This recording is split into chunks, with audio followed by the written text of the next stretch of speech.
Sorry if the audio sounds shitty, but I have the cold. With the debut of the Season 2 Hazbin Hotel trailer, I've been thinking about this show a lot. Again, I'm really psyched for Season 2 based on what we've gotten, and I've come up with a lot of different ideas for where the season is going to go based off the trailer as well as crew statements and other sneak peeks we've been given. I've decided to put one of the ideas floating around in my head into a video essay so that other people can see it. That being the likelihood of a war between heaven and hell within the season of Hazbin Hotel, and the implications it will have for a lot of people. In this video essay, I'll be going over how the V's, mainly Vox and Loot, since these guys will all undoubtedly be pushing for war. It's shown within the trailer and Season 1 that they're the ones who will want and who will gain from this the most, alongside some other key political players and character-driven plot beats surrounding certain characters who will lose or have the biggest role to play within this war. Let's start with the sinner who's been playing the biggest role and instigating this war based on the sneak peeks, Vox.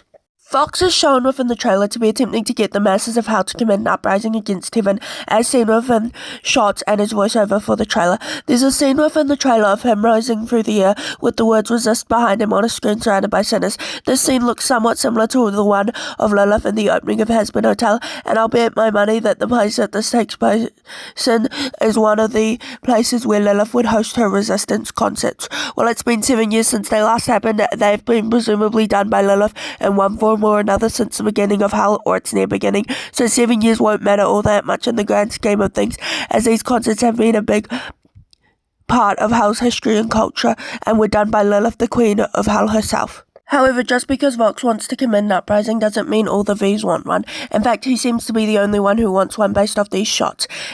It's very clear that they seem doubtful, but Vox will strong-arm them into going along with it, as he seems dead set on his plan. Now, we know based on some other sneak peeks he's going to attempt to do something with the hotel, making Charlie uncomfortable, presumably with comments about Alistair or Angel Dust, which will be a contributing factor to his bid for the war and smear campaign of Charlie. However, he'll probably have trouble getting angelic weaponry and just weapons overall, as the head weapons dealer in hell, Carmilla Carmine, won't be willing to aid his revolt due to her own desire to avoid war and protect her loved ones, especially her daughters. To quote her own words, "Who's to say who will survive the fray," within the context of the war and about how it could lead to them being killed. But these will probably piece this together, as they're quite good at reading people. Vox has been rushing, Velvet deducing Carmilla killed the angel from body language clues, and Val tricking Angel into thinking he's a good person when they first meet, and kidnap or blackmail Carmilla with her daughters in some manner. Or Carmilla could be the biggest voice against them alongside Zesiel and Alistair like she was in Season 1, while the other overlords speak about the stuff going down. Now, I don't really know where all the overlords will fall, probably on various sides, some looking for powers and others being more cautious.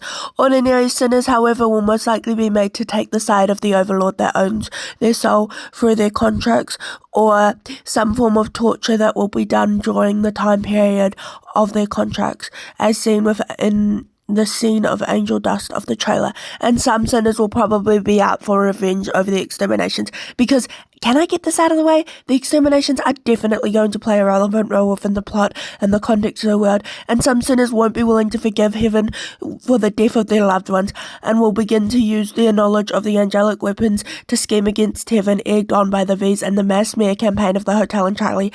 However, hell beings are not the only ones looking for a side on this war.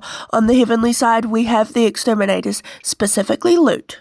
There are several shots of her within the trailer, clearly showing that she's going to be a big prophet, probably even bigger than she was in Season 1 due to the death of Adam and the hotel ruining heaven by proving that sinners can be redeemed. She's probably going to be in the ears of the upper echelon, working towards getting them on her side. However, it won't work on them all, as we can clearly see in Season 1 that Sarah feels guilty about the exterminations and doesn't want them to happen, but thinks that they're a necessary evil, and with the ending revelation that redemption is possible, and Charlie was correct, she'll probably place a permanent halt to them to allow sinners to seek redemption. However, it's clear that this won't stop an attempted revolt, and she'll have to grapple with the guilt over allowing the exterminations to happen, and later guilt in her role with starting this war, as hell is basically going to be attempting an uprising because of them, or at very least that's going to be like the major motivator that the V's use.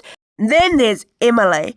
Emily is fucking ecstatic. This girl is basically the angelic version of Charlie thus far and is so happy about redemption being possible, and based off sneak peeks, her, Abel, and St. Peter will be guiding him throughout heaven and will be continuously supporting the hotel from heaven in the form of aiding the adjustment of the very first redeemed sinner, Sir Ray Pinches, to heaven. Speaking of Sir Ray Pinches, in spite of the very clear elation of the heavenly residents surrounding him, he seems upset. I suspect this is because he's now in heaven, and while that may technically be why the hotel started, I think he's going to be the one who voiced the quiet part out loud. Hell isn't that bad, and he misses the friends he made. Maybe not these words exactly, but something along these lines of that, because he will. Sir Ray Pinches was in a pretty good place when he left hell. He had friends, kissed the girl, and had found his place. He doesn't need heaven, and considering the fact he's now in the heavenly courtroom in one of the sneak peeks, clearly distressed, it implies he either fucked it up or how hell is going to be going to war with them or attempting to, which Sir Ray Pinches will undoubtedly be made to take some of the blame for, perhaps getting framed as some sort of spy for the hotel or the V's, as he did start out as a spy for the V's back in season 1, and Vox or Luke could manipulate the situation to make it seem like he'd remained that, or is working for Lucifer to aid in the war. Probably that last one, it seems more likely. I'd like to think that Lucifer won't do anything to antagonize heaven or jeopardize Charlie's dreams, and I think he will actively try to avoid making conflict for Charlie, but Lucifer has a lot of skeletons in his closets, and he's going to be trying to hide them to preserve Charlie's view of him and keep her safe from the upcoming threats, as there is definitely a much larger threat coming in the show. I also think he is hiding some stuff from heaven, probably not as much, but some stuff. Wouldn't be too surprising, all things considered, because yeah, he definitely knows about Lilith. Maybe not everything, but something more than he's letting on. Moving on, there is this scene of the clock tower which foretells the coming of the exterminations being brought crashing down by a golden light. This has to be Lucifer, Charlie, or another angel, as golden light is what appears when they use their powers. I believe that this clock tower being crashing down is going to be quite important, as it's tied to Rue in some manner based off this scene from the pilot, as this is Rue's symbol seen all throughout the show and is associated with them. Also, for those saying Rue isn't canon, this is a theory video which speculates on the future of the show based off context clues, and we have already been given a lot of hints in show to Rue from the opening, with all the imagery of a root taking hold of the world and this being of black and red appearing alongside the personification of good, with the colour palette of hell being black and red matching the evil being, and Eve, when she eats the apple, matches that colour palette, whereas heaven's colour palette matches the being of pure good being that of white and blue. So yeah, I think Rue is real and will be playing a major role in things that are coming up.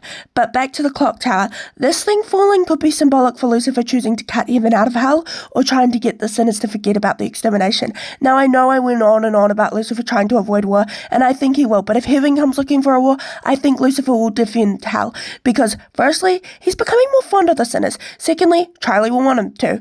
Thirdly, because even though Lucifer does not like the sinners in their past, he does feel some level of responsibility for them, as he blames himself for their situation and will therefore work to defend them. The clock tower could also be some sort of spying device. This one is very speculative and I think highly unlikely. I just don't get the impression that's what it's for. But it's still an option. I mean, I thought of it, so I figured I should include it. Now, I think sinners will be getting involved with Rue. This isn't speculation. This is just because I think sinners, specifically Vox, aren't morons. Heaven and its angels have way more angelic weaponry than all of hell, since they can make it. But Rue is this super powerful being, which could probably hold their own against heaven with some help. I mean, it's pretty clear they're already scared of them as is. As they start the extermination on the mere idea, Rue could be using the sinners to start an uprising against them. I mean, it's not Lucifer who would do it, and they know this. As it's very clear, to me at least, I think that Sarah and Lucifer had a friendship at some point prior to his fall. It's why she's so caring for Emily and scared of her falling, as Emily is probably the angel they created to replace Lucifer in the role of what I'm presuming to be keeping heaven happy. Now, Lilith could have. I mean, we know nothing about this woman beyond the fact that Charlie and Lucifer miss her, and she's been crashing in heaven for 7 years. But I just don't think Lucifer would fall in love with and stay with someone who wants to start a war. Yes, she definitely wanted the sinners to resist heavenly control, and raise their spirits at the start, but I think this was just her attempts to improve Hal. But Heaven took it the wrong way and chose out of fear to begin the exterminations. Lilith's deal with Adam and the reason for being Heaven is most likely to do with the aforementioned desire for widespread change within Hal and probably Heaven too, alongside a desire for Lucifer to become the dreamer he once was again. Now, this is pure speculation. She could definitely be working for Rue or only to improve her own life. There are definitely ways what she's been up to could be interpreted like that. But this video is long enough as is, so I won't be going over that. My personal theory is she's good, but she may not be. Please comment down below your theories for this season of Hazbin Hotel, and which do you think is the best theory of mine in this video, and which is the worst. I plan to upload character speed edits alongside some shorter videos with my theories around them and personal thoughts on things within the show. So subscribe if you'd like to see that, and like this if you enjoyed the video.